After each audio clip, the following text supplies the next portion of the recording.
తాకట్టులో ఉన్న బంగారాన్ని విడిపించి ఆ రోజున్న మార్కెట్ ధర కట్టి మిగిలిన డబ్బును మీకు అందిస్తుంది కొమ్మూరి గోల్డ్. నమస్కారం గురువు గారు. శ్రీమాత్రే నమః. కర్కాటక రాశి వారు లలితా సహస్రనామాల్లో ఏ నామాన్ని జపించడం వల్ల శుభ ఫలితాలు చూస్తారంటారు? అంటే ఒక్కొక్క రాశికి ఒక్కో స్పెషాలిటీ ఉంటుందండి. కర్కాటకం వారి యొక్క తత్వం తెలుసుకొని మనం ముందుకు వెళ్దాము. వీళ్ళది కొంచెం ఎమోషనల్ తత్వం ఎక్కువ, ప్రతిదీ మనసుకు తీసుకుంటారు. అలాగే వీళ్ళకి మదర్లీ నేచర్ ఎక్కువ. అంటే మనం ఎగ్జాంపుల్ కర్కాటక రాశి లేదా కర్కాటక లగ్నం ఉన్న వ్యక్తి ఇంటికి వెళ్ళాం, కొంచెం అన్నీ తల్లి ఎలా చూసుకుంటుంది మనిషిని, నువ్వు తిన్నావా లేదా, లేకపోతే ఇంటి పక్క చిక్కిపోయావు అంటే ఫుడ్ మీద వాళ్ళ సెక్యూరిటీ మీద ఎక్కువ చూపిస్తుంటారు, పక్క వాళ్ళ పట్ల కూడా. ఆ మదర్లీ నేచర్ వీళ్ళకి ఇన్బిల్ట్గా ఉంటుంది. అలాగే వీళ్ళకి అలర్ట్నెస్ కూడా ఎక్కువగా ఉంటుంది. కర్కాటకం ఎలా ఉంటుందంటే ఇలా ఎటైనా వెళ్ళగలుగుతుంది, అక్కడిక్కడ గొయ్యి తీసుకొని టక్కన లోపలికి వెళ్ళిపోద్ది, తెలుసు కదా. అవును. అలాంటి స్పెసిఫికేషన్స్ కర్కాటకానికి ఎలా అయితే ఆ యొక్క తత్వాలు ఉంటాయి, మనిషికి కూడా అలా ఉంటాయి చెప్పాలంటే. అయితే వీళ్ళు ఎక్కువగా మీరు ఎప్పుడైనా చూడండి, పార్వతీ పరమేశ్వరుల యొక్క పటంలో కుమారస్వామి గణపతి కూడా ఉంటారు చూసారా. అటువంటి పటాన్ని పెట్టుకొని శివుని యొక్క స్తోత్రాలు పూర్తి లలిత ఆసనామాలు చేస్తే చాలా మంచిది వీరికి. లేదు అలా కాదు, సుబ్రహ్మణ్యేశ్వర స్వామితో కలిసిన కొన్ని ఉంటాయి ప్రత్యేకంగా, అలా అయినా చేసుకోవచ్చు. అయితే వీళ్ళు మాత్రం పార్వతీ పరమేశ్వరులు అండ్ గణపతి సుబ్రహ్మణ్య స్వామి సమేతంగా ఉండేటువంటి పటానికి పూజించుకోవడం అనేటువంటిది మంచిది. వీళ్ళు ఎక్కువగా కామన్గా కూడా మనకి సుబ్రహ్మణ్య స్వామి క్షేత్రాలు ఉంటాయి కదా, అవును, అలాంటి వాటికి వెళ్ళడం కూడా చాలా మంచిది చెప్పాలంటే వీరికి. వీళ్ళు యాక్చువల్గా కర్కాటకం వారు కాళీ అమ్మవారి క్షేత్రాలకి, సుబ్రహ్మణ్య స్వామి క్షేత్రాలకు వెళ్ళొచ్చు. కాకపోతే పూజించేటప్పుడు మంత్రం చేసేటప్పుడు మాత్రం ఈ నామాలు పూర్తిగా చదువుతూ ఆ పటానికి చేసుకోవడం వల్ల ఇంకా మంచి ఫలితాలు వస్తాయి వీరికి. అంటే ఎలా అంటే ఇప్పుడు చూడండి, ఒక మనిషికి పలానా వైటమిన్స్ తగ్గాయి, విటమిన్ సి తగ్గింది, B12 తగ్గింది అని అంటాం. అప్పుడు 2-3 కలిసి తీసుకుంటారు లేదా వాళ్ళు? అవును, ఆ కాంబినేషన్స్ని బట్టి తీసుకుంటారు కదా. ఇది కూడా అంతే చెప్పాలంటే. అయితే సుబ్రహ్మణ్యేశ్వర స్వామి ఆరాధన చేసేవాళ్ళు ప్రత్యేకంగా మీ దగ్గర కనుక ఇందాక మనం చెప్పుకున్నట్టుగా విగ్రహాలు ఉంటే అభిషేకం చేయడం ఇంకా మంచిది. కర్కాటకము అంటేనే జల సంబంధించినటువంటిది. జల సంబంధించిన తత్వంతో వీళ్ళు ఎప్పుడైతే అభిషేకం చేస్తారో వీళ్ళ పూర్వజన్మ కర్మ అనేటువంటిది చాలా అంటే చాలా మటుకు తగ్గుతుంది. ఇంకొకటి ఏంటంటే మెయిన్గా వీళ్ళ లైఫ్లో అంటే కర్కాటకం వారి యొక్క లైఫ్లో శుక్ర ప్రభావం ఎక్కువగా ఉంటుందండి. అందుకని అమ్మవారికి పూజ చేసిన ప్రతిసారి కూడా తీపి పదార్థాన్ని ప్రత్యేకంగా నైవేద్యం పెట్టాలి.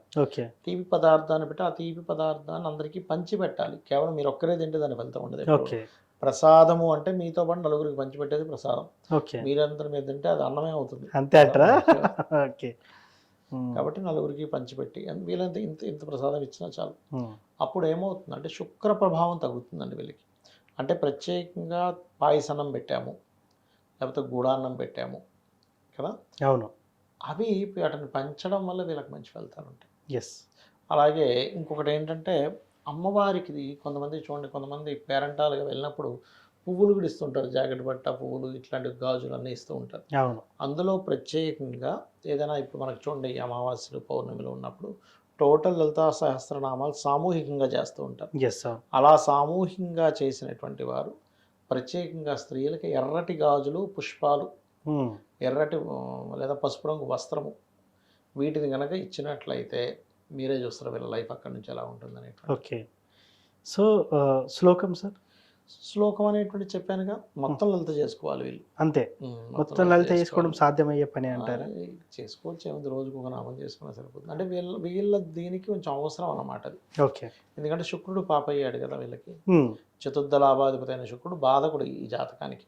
మరి శుక్రుడికి అధిష్టాన దేవత అమ్మవారు. అంటే ఏమిటి, టోటల్ లలిత చేస్తే కానీ మీకు ఇక్కడ ఫలించదు. అందుకే ప్రత్యేకంగా కుమారస్వామి సమేతంగా ఉండేటువంటి పటం పెట్టుకోండి అని చెప్తున్నా. అది ఇంటర్లింక్ ఉంటుంది దానికి. అట్లా సార్ ఇక్కడ చిన్న సందేహం, పేరుతో చూసుకుంటే ఒక రాశి వస్తుంది, జన్మజాతకం చూసుకుంటే ఒక రాశి వస్తుంది, దేని ప్రధానంగా తీసుకొని ఇది చేయాలంట? జన్మజాతకమేనండి. మీరు డేట్ ఆఫ్ బర్త్ ఉంటే డేట్ ఆఫ్ బర్త్కే ఫస్ట్ ప్రిఫరెన్స్ ఇవ్వాలి. పేరుతో చూసేది కేవలం 5-10% మాత్రమే పనిచేస్తుంది. జన్మజాతకాన్ని 100% పనిచేస్తుంది. చాలా మంది తెలియక జాతకాలు పడట్లేదంటే పేర్లు మారుస్తారు, అది కూడా కరెక్ట్ కాదు. పేరు మారితే నీ మొత్తం జాతకం మారిపోయేటట్టు ఇంకేమి, అంతే కదా మరి. సో ఏదైనా వ్యక్తిగత జాతకం ఇంపార్టెంట్ అంటారు. సార్ ఏది ఏమైనప్పటికీ కూడా ఖచ్చితంగా అందరికీ వ్యక్తిగత జాతకం ఇంపార్టెంట్. వ్యక్తిగత జాతకం ఆధారంగానే ఈ రాశి ఫలాలు కానివ్వండి, జాతకం లేని వారు కూడా ఏం చేసుకోవాలంటారు? చాలామందికి జాతకాలు ఉండవు. కొంతమంది పూర్వం కొంతమంది రాస్తారు, కొంతమంది రాయరు. సో అలాంటి వారు మరి వాళ్ళ ఐడెంటిటీని కలుపుకోవడం ఎలా, అంటే వాళ్ళ వ్యక్తిగత జాతకం కనుక్కోవడం ఎలా అంటారు? అంటే ఒకటండి, వ్యక్తిగత జాతకం అనేటువంటిది వాళ్ళు వాళ్ళు పుట్టినటువంటి డేటు, టైము, ప్లేస్ని బట్టి తెలుసుకోవాలి ఒకటి.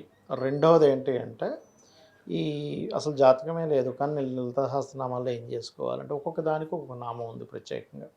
ఇప్పుడు చూడండి, ఎవరికైనా సరే కెరీర్లో సెట్ అవ్వాలి బాగా, అలాంటి వాళ్ళు ఓం మాణిక్యం ఒకటాకార జానోద్వయ విరాజితాయ నమః చేసుకోవచ్చు. లేదంటే బిజినెస్లో ఇంప్రూవ్మెంట్స్ అవ్వాలి, ఓం ఇంద్రగోప పరిక్షిప్త స్మరతోనాపజంగికాయ నమః. ఈ ఇంద్రగోప పరిక్షిప్త నామం ఏదైతే ఉందో వాళ్ళ లైఫ్లో, అంటే వాళ్ళ జాతకంలో 11th హౌస్ పాడైంది అనుకోండి, ఇది చేసుకోవడం ద్వారా హ్యాపీనెస్ అనేది పెరుగుతుంది, సక్సెస్ రేట్ అనేటువంటిది పెరుగుతుంది. అది అదేవిధంగా మరొక విషయం ఏంటంటే ఒక్కొక్కసారి కొంతమందికి అనారోగ్యంతో బాధపడుతుంటారు చిన్నప్పటి నుంచి కూడా. అలాంటి వారు ఓం సర్వవ్యాధి పరశమని సర్వమృత్యు నివారిణి అగ్రగణ్య చింత్యరూప కలికల్మషనాశిని నమః చేసుకోవచ్చు.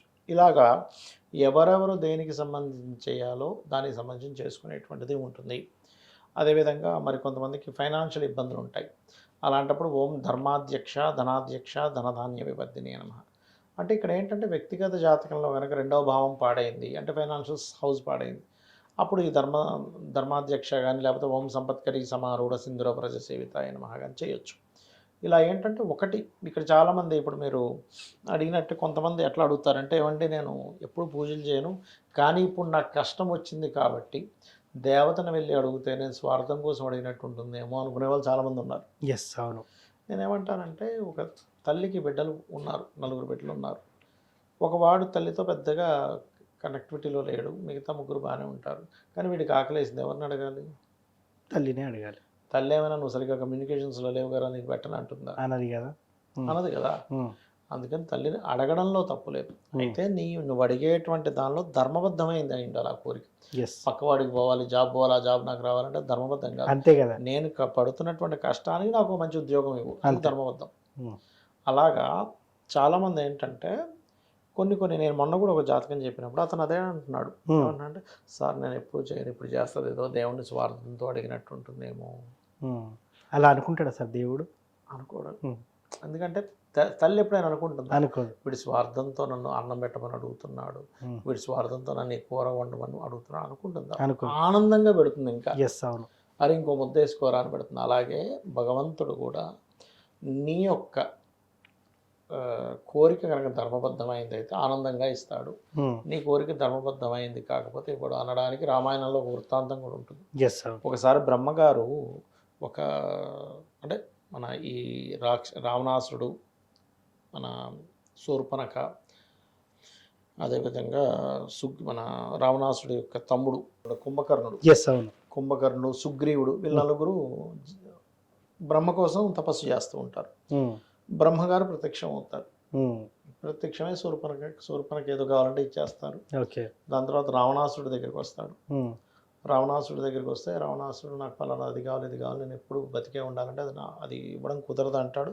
ఎగ్జంప్షన్ అంటే మనుష్యుల చేతిలోని లేకపోతే వానరుల చేతులు తప్ప మిగతా అన్ని కోరుకుంటాడు. అందుకే నారాయణుడే మనుష్య రూపం దాల్చి చంపేశాడు రాముడి రూపంలో. ఇక సుగ్రీవుడి దగ్గరికి వెళ్ళినప్పుడు సుగ్రీవుడు ఏం చెప్తాడంటే, నేను ఉన్నంతకాలము, జీవించినంతకాలము ధర్మాన్ని నేను తప్పకుండా చూడు స్వామి అని అడుగుతాడు. అప్పుడు బ్రహ్మగారు మెచ్చుకొని చిరంజీవత్వం ఇస్తాడు. ఇక్కడ రావణాసుడు అడిగినా ఇవ్వడు, అలా ఇవ్వకూడదు అంటారు, కానీ ఇక్కడ ఇస్తాడంటే దాని అర్థం ఏంటి? ధర్మానికి ముడిపడి ఉంటే, నువ్వు ధర్మంతో కనెక్ట్ అయి ఉంటే భగవంతుడు మెచ్చి నీకు ఇస్తాడు. మరలా ఇక్కడ కుంభకర్ణుడి దగ్గరికి వెళ్తుండేసరికి దేవతలందరూ వచ్చి బ్రహ్మను పట్టుకుంటారు. అయినా వాడు ఇప్పటికే మేము చచ్చిపోతున్నాం, వాడు బాడీకి అది, మీరు మళ్ళీ వరాలు ఇస్తే ఇంక మేము ఇంక భరించలేము, ఏదో ఒకటి చేయండి అంటే నన్ను ఏం చేయమంటారు? జపం చేశాక నేను రావడం, వరాలు ఇవ్వడం నా యొక్క డ్యూటీ, తప్పదు అంటే సరే ఏదో ఒకటి చేయండి అంటే అప్పుడు సరేలే అని సరస్వతీదేవి చెప్తే, సరస్వతీదేవి కుంభకర్ణుడి యొక్క ఆలోచనలోకి నాలుక మీదకి వస్తుంది. వచ్చి ఇతను ఏం వరం కావాలంటే ఆవిడ మార్చేస్తుంది. ఎట్లా అంటే నిద్రపోయేలా చేయి, మంచి నిద్ర పట్టేలా చేయి స్వామి అని తదాస్తు అంటాడు. వాడు 24 గంటలు నిద్రపోతుంటాడు. అంతే. సో ఏది కోరుకుంటే అదే అన్నట్టు ఇంకా. అలా ఏంటంటే మనం చేసిన జపానికి మనం చేసిన పూజకి రుణం ఉంచుకోకూడదు కాబట్టి అమ్మవారు ఇస్తుంది. ఎస్, అవును. దాన్ని మనం తల్లిగా భావించినప్పుడు స్వార్థము అనుకో.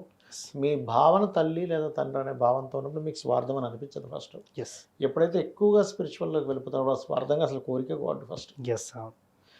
అది సో ఏ లలిత సహస్రనామంలో ఏ నామాన్ని చదివితే ఎటువంటి ఫలితాలు ఉంటాయి, అదేవిధంగా జాతకం లేని వారు ఎలా జాతకాన్ని తీసుకొని ఐడెంటిఫై చేసుకోవాలనేది ఫుల్ క్లారిటీగా ఇచ్చారు సార్. ధన్యవాదాలు. శ్రీమాత్రే నమః.